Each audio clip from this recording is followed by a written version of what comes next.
Pacific region. Wag dumalaw ah. With the deployment of the Carrier Strike Group and the support of our Philippine partners, I'm confident that this visit will pave the way for broader military cooperation between our two countries.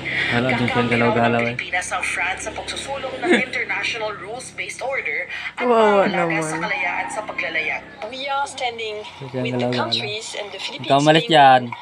Habang that share nanonood with ako. us the values of Naku, hindi ka makakakain international pag law and gumalaw ka particularly dyan. international law of the sea.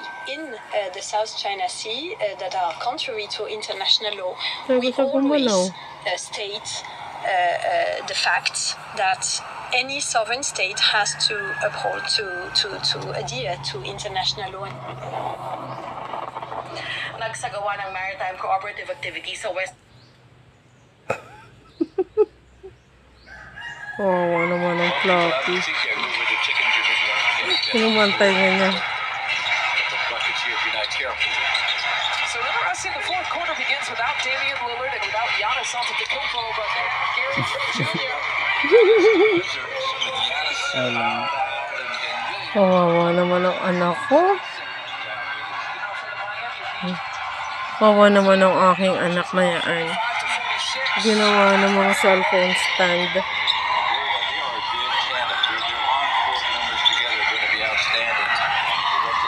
Nanonood ng basketball.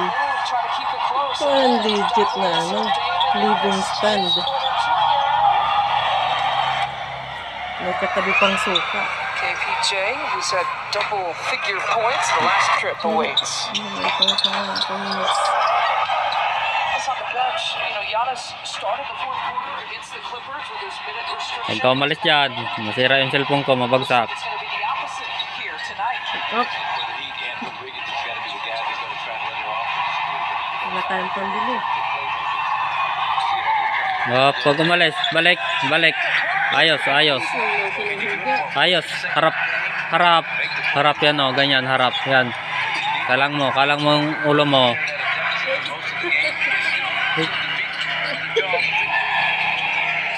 Ayaw mo na, ngalay na. Ngalay na ba? Ganyan na lang, ganyan.